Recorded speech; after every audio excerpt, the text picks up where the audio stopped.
ప్రవచనము, ఒక గంట ధ్వని. ఒక గంటని ఏ విధమైతే ధ్వని వస్తుందో అది వినటం వల్ల బాగా వస్తుంది. చూడండి, ఆ గంటానాదం అంటేనే మనకి మీరు చూసుంటారు బహుశా పశ్చిమ గోదావరి జిల్లాలో పాలకొల్లు క్షీర రామలింగేశ్వర స్వామి అన్నమాట. అక్కడ ఆ పాలకొల్లులోకి ఎంటర్ అవ్వగానే అక్కడ పైన ఒక గంట ఉందండి. ఆ గంటను ఒక్కసారి ఇలా గంట కొడితే అర్ధ గంట సేపు వినిపిస్తుందండి. ఓమని జుమ్మని నాదం వినిపిస్తుంది. అంటే మళ్ళీ ఎవరు దాన్ని మళ్ళీ కొట్టకుండా ఉంటే, నిర్మానుష్యంగా భక్తులు ఎక్కువ జనసందోహం లేనప్పుడు అలాగా ఒక్కసారి గంట కొడితే అర్ధ గంట వినిపిస్తుందండి గంటానాదం. ఆ గంటానాదం వినడం వల్ల కూడా మనకి పుణ్యం వస్తుంది.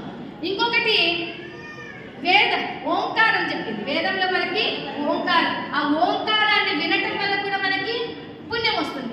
చూసారా, ఒక్కసారి ప్రవచనం మీరు వింటే ఎన్ని పుణ్యాలు వస్తున్నాయో.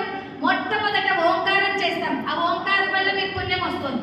ప్రవచనం వింటున్నారు, అందువల్ల మీకు పుణ్యం వస్తుంది. తర్వాత భజన పలుకుతున్నారు, భజన పుణ్యం. ఓంకార పుణ్యము, ప్రవచన శ్రవణ పుణ్యము, భజన పుణ్యము.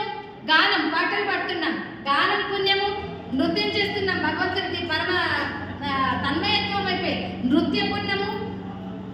అర్చన చేస్తున్నాం, పూజ చేస్తున్నాం, పూజ పుణ్యం, అర్చన పుణ్యం, భగవత్ పుణ్యం, శ్రవణ పుణ్యం, ఘంటానాద పుణ్యం. వినటం వల్ల